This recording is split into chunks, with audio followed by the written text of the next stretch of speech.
สบายดีน้ำหนักโอเคโดยมื้อนี้ก็มาสัมภาษณ์สาวโสดผ่านออนไลน์อีกแล้วเนาะทุกคนเนาะทางเอื้อยขออนุญาตถามชื่อมีชื่อว่าแนวใดเนาะชื่อนิสาน้องลิสาบ่โดยอายุจักปีน้องล่ะอายุ18 ปีอายุ18 ปีอายุ18 ปีที่ผ่านมาน้องเคยมีครอบครัวบ่เคยโอ้เป็นสาวโสดที่ว่ายังบ่เคยผ่านการแต่งงานเนาะโดยแบบที่ผ่านมาก็เคยเคยลมผู้บ่าวอยู่บ่เคยแต่กะเข้าแบบมีทายตอนนี้กะโหดมา2 ปีแล้วเป็นแนวไหนไม่อยากลงถ่ายแบบเท่าไหร่เสียงเครื่องปั้นอยู่ด้วยสิมีเสียงรบกวนในเด้อวันนี้ก็เลยว่าอยากออกมาเปิดใจเนาะแม่อยากอบรมผู้บ่าวทางใดน้องล่ะทางฝั่งไทยโอ้ผู้บ่าวฝั่งไทยอายุเพิ่นเล็ก30ค่ะ50ก็ได้30-50 ปีเนาะโดยบ่าวไทยเป็นยังไงคือว่าเป็นว่ามักบ่าวไทยว่ามักผู้บ่าวไทยน้องล่ะมาเห็นตัวจริงแล้วจะมีเป็นอะไรอยากเป็นสะใภ้ไทยอยากไปอยู่ไทยบ่แม่อยากเป็นสะใภ้ไทยคันว่าเกิน50นี่เบิดสิทธิ์บ่น้องล่ะแบบคืออย่างเช่นผู้บ่าวอายุ50กว่าแบบนี้เด้ยังมีสิทธิ์ลมอยู่บ่จะลมได้เนาะลมไปก่อนเนาะสิเรื่องเอานี่ก็ขึ้นอยู่กับน้องเนาะสิเลือกหรือสิเอาหรือบ่เอาเนาะไปไทยโดนได้ไปไทยโดนได้ไปได้จ้ะโอ้หากะไปนี่โดยไปเฮ็ดงานยังน้องล่ะตอนนี้ยังหางานอยู่ยังเห็นงานอยู่ค่ะอาหารยังบ่ทันได้งานจ้ำโดยแบบว่าก่อนสิลงไปก็แบบยังบ่ทันมีงานแต่ว่าลงไปพักน้ำหมู่ก่อนแบบนี้บ่โดยก็เลยว่าอยากเปิดใจหาผู้บ่าวคุยโดยส่วนว่างงานเนาะแม่โดยอย่างเช่นแบบคือทั้งนอกอยู่เนาะแบบว่าบ่เคยแต่งงานนะน้องล่ะแต่ทั้งผู้บ่าวเพิ่นนี่เคยสร้างครอบครัวมาก่อนแบบนี้หั้นนะทั้งน้องก็รับเพิ่นได้บ่ลูก1ลูก2ก็รับได้บ่น้องล่ะโดยคือเรื่องอดีตของเพิ่นนี่บ่ติเนาะโดยบ่ติได้ทั้งน้องนี่มีสเปคบ่น้องล่ะแบบได้ก็ได้เฮาหาคอนแทคจริงใจของมาค่ะได้ก็ได้มักคนสูงคนต่ำมักคนสูงคนต่ำน้องล่ะเนี่ยนะครับเราก็คุยกันไปค่ะคนสูงมักคนสูงเนาะสูงเดินห้าจะเอาผู้ดีงามๆเนาะเวลาไปเที่ยวหรือว่าไปย่างนำกันมันจังสิได้ดูดีเนาะโดยอาชีพของเพิ่นเด้น้องนี่มักผู้บ่าวเฮ็ดเวียกเฮ็ดงานหยังน้องล่ะเป็นหยังเห็นงานนางก็ได้เบิดบ่ไม่ใช่โดดแบบว่าคือแบบ FC เอื้อยนี่ก็ต้องมีได้แบบว่าเฮ็ดสวนแบบนี้หั่นนะได้บ่บ่เป็นสมมุติว่าเพิ่นนี่แบบอยากมาหาน้องแบบนี้หั่นนะอยากมาเบิ่งตัวจริงอย่างนี้ได้บ่ก็มาได้เนาะอยู่แถวใดเนาะอยู่แถ ถวประชาอุทิศบ่ แม่นไหม โอ้โดย เดี๋ยวสิพาจะมาสนิทแหละมากินอยู่ ก็ไปหาได้เนาะไปเบิ่งตัวจริงกันเนาะ โอ้ย ตั้งใจว่าคือทั้งน้องนี่สมมุติว่าทั้งผู้บ่าวเพิ่นแบบหาเวียกหางานให้แบบนี้ก็กล้าไปบ่ กินเนี่ย มันก็บ่กล้าไปเลย ยังบ่ทันรู้จักกันเนาะ แม่มันยังบ่ทันรู้จักกันเลย ยังเส้นแบบว่ามาอยู่น้ำอ้ายซะแบบนี้หั่นน่ะบ่ต้องเฮ็ดเวียกเฮ็ดงานแบบนี้หั่นน่ะไปบ่ คันว่าเพิ่นรู้จักกันมันโดนแล้วก็แบบจริงใจเข้ามาก็เอาไปได้ โดยเบิ่งก่อนเนาะบางทีอาจสิไปหรือว่าบ่ไปก็ขึ้นอยู่กับน้องเนาะอันนี้เลยแค่ถามเพื่อไว้หั่นน่ะ เห็ดเลยกันนั่ง สบายเด้อน้องล่ะเนาะว่าลมผู้บ่าวไทยนี่น้องก็อยู่ไทยเด้เนาะไปมาหาสู่กันได้ เนี่ย แบบน้องนี่แบบอย่างเช่นผู้ชายแบบกินเหล้ากินเบียร์สูบยาแบบนี้ก็สามารถ ถ้าเราเอาการที่แบบพอมีประมาณสถานการณ์โอเคที่แบบติด เป็นอะไร กันพาจะมากินก็พามากิน จะแบบพอให้โอกาสเพิ่นอยู่บ่ผู้ชายแบบนี้ เป็ นะ นไข่นะที่บอกมาไข่ จะได้ ก็ถือว่าได้เนาะแบบคือทั้งน้องบ่ได้ติอีหยังเพิ่นว่าแบบนิสัยใจคอของเพิ่นได้ซะมักผู้ชายที่แบบใดน้องล่ะ เนี่ยก็ว่าหมายความว่า นิสัยใจคอของผู้ชายนี่นะน้องมักผู้ชายแบบ เป็นยังไง นิสัยเพิ่นเป็นแบบใด เออ หรือว่าแนวใดก็ได้อีก แต่ว่า ก็คือเรื่องนิสัยของเพิ่นนี่ก็ให้น้องศึกษาเอาเองดีกว่าเนาะ แม่เลย คือทั้งน้องมีเฟซมี LINE บ่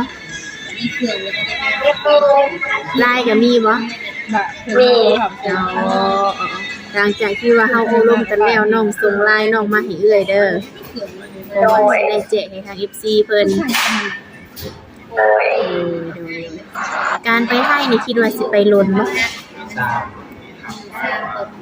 ประมาณจักเดือนจักปีจังสิขึ้นมาบ้านแบบนี้หันนะ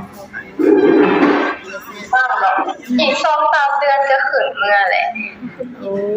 อ๋อขึ้นมานำหน้าบ่ แม่คนดำน้ำต่อจาก โอเคนะเดี๋ยวเอ้ยสิให้ทางอ้ายเพิ่นสัมภาษณ์ต่อเนาะเพราะว่า FC เพิ่นอาจสิอยากฮู้อ่ะสัมภาษณ์น้องเพิ่นถามได้เพื่อ FC ทางเจ้าอยากฮู้หยัง โดยสบายดีน้องเด้อสบายดีเด้อ สบาย ใกล้ๆเลยบ่ค่อยได้ยิน อยู่ใส่กับตอนนี้นะ อยู่ประชาอุทิศ อยู่ไทยบ่ โดย โอ้เป็นจังไดในเรื่องการออกมาหาครูนี่ได้ถามตัวเองแล้วบ่แบบพร้อมที่จะมีครอบครัวเลยบ่คือยังหาคนคุยซื่อ เป็นไร เราพ่อแบบอยากมีคนขับอารมณ์อยากมีแบบหันขับใจกับ ๆถ้าเจอคนจริงใจนี่ความสร้างบ่ โดยก็เข้าสารแล้วกันแล้ว มั่นใจตัวเองเนาะ โดย เพราะว่าจะหาแบบคือน้องแบบว่าอยากได้ผู้บ่าวไทยเนาะเพราะว่าสำหรับผู้บ่าวไทยนี่ใจฮ้อนได้โดยเฉพาะหนุ่มสูงวัย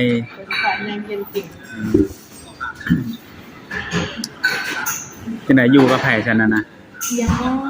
อยู่กับเอื้อย อ๋ออยู่กับเอื้อยอยู่ไทยนี่ก็สบายตัวเนาะแบบว่าถ้าว่าลงคลิปไปแล้วเพิ่นอยากไปหานี่ก็คือสิง่ายเนาะ แม่ อืมโดย เจอ เป็นจังไดเป็นโสดมาดนแล้วบ่นี่จังว่าอยากให้ออกมาคลิปนี่ ฟังเขาโสดมาประมาณ2 ปีปลายเลย ไปอยู่ใช่มาเนาะก็โสดดนแท้ ไม่ได้ลงไหนดิ อืมคือตอนนี้คือพร้อมที่จะมีคนล้มเนาะพร้อมที่จะมีคนมาศึกษา แม่ ได้สร้างครอบครัวนี่สร้างอยู่ประเทศไทยเลยก็ได้แม่นบ่เนี่ย ได้ หมักเลยเนาะคนเห็นอยากได้ผู้บ่าวไทยอีกโดยโอ้ครั้งแรกแม่นบ่ได้เอามาถ่ายคลิปนี่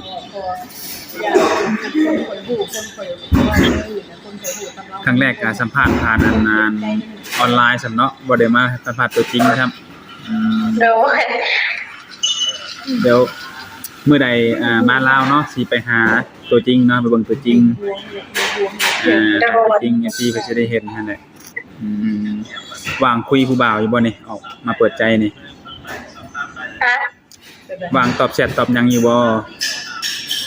ก็ตอบได้มีคนถามค่ะอันนี้ไม่บอกมีคนถามมา ว่างตลอดบ่ช่วงนี้นะ ส่วนนี้เขาว่างตลอดเลยมีงาน บ่ได้เฮ็ดงาน โดย อยากมีงานเฮ็ดอยู่บ่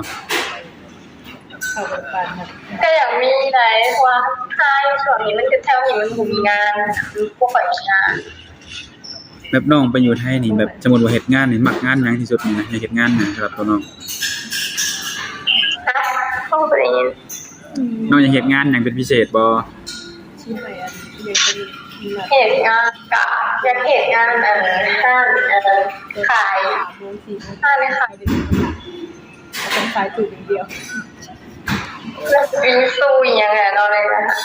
ในงานหยังงานอะไรบางทีมีอันเฒ่าแก่ไปอยากหาคนงานน่ะนะก็จะได้ติดต่อให้ซะดอก งานแบบห้างอาหารก็ได้เป็นเด็กเสิร์ฟ เป็นอาหารเป็นเด็กเสิร์ฟเนาะโอ้เป็นแม่บ้านนี่บ่มักบ่ เขาเคยเห็น บ่เคยเฮ็ดเป็นแม่ชีเรือนนี่จะได้บ่ใช่แม่ชีเรือนนี่เอาเป็นแม่ชีเรือนเลยเฮ็ดเป็นบ่ซั่นน่ะ เห็นเป็นอยู่ โอ้เป็นแม่ชีเรือนเลยเฮ็ดเป็นอยู่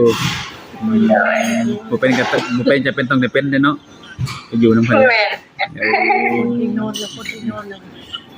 คือน้องนี่แบบในการแบบความสร้างครอบครัวนี่ในการศึกษาเบิ่งใจน้องหนุ่มเนาะใช้เวลาดนบ่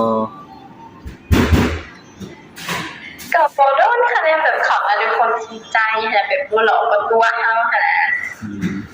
แต่น้องนี่มันใจบ่ว่าสิบ่หลอกบ่ตัวหนุ่มไทยนี่ หมั่นใจมันเคยตัวใคร บ่เคยตัวไผโอเคเนาะอย่าลืมมันมีคลิปอยู่เนาะมีคลิปบันทึกคลิปอยู่นี่ ถ้าเกิดไปหลอกหนุ่มไทยมาเดี๋ยวให้หนุ่มไทยตามโตเลย ว่าหนุ่มไทยฉลาดก็เจ้าจริงจังแล้วก็จริงใจเด้หนุ่มไทยจังใดก็แล้วแต่เนาะเว้าแล้วก็ต้องเฮ็ดให้ได้เนาะน้องนาเนาะไปหลอกต้มไปตัวเพิ่นได้เพิ่นให้เด้ สักวันเรื่อง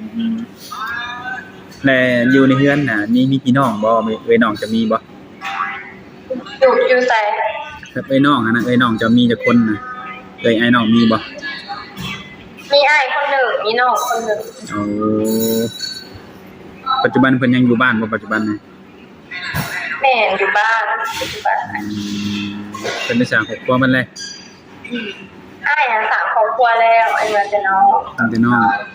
แสดงว่ายังน้องผู้หญิงผู้ชายน้อง เรื่องบ้านเป็นยังไง น้องผู้ชาย เรื่องบ้านเป็นยังไง โดย บ้านมันเป็นยังไงเขาจะจงมาบอกเรา คือขนาดอยู่ในกล้องก็ให้ไหนเนาะทุกคนก็ยังงามบัดนี้เนาะตัวจริงจะสิงามซั่นใดเนาะสิได้คู่ไว้ดอกแบบนี้ ได้ไว้แน่ เว้าดิ แม่ได้เคยได้ บ่ได้เลือกที่แบบคนที่สิเข้ามาแบบต้องรอรวยเพอร์เฟคจังซี่นะจำ บอกก็เลยว่า บ่ได้เลือกมันบ่อยากเจอแต่คนจริงใจแม่นบ่นี่นะเจอคนจริงใจดูว่าเจอคนใจเนาะบางวันน้องสิใจกลับเนาะซะเนาะ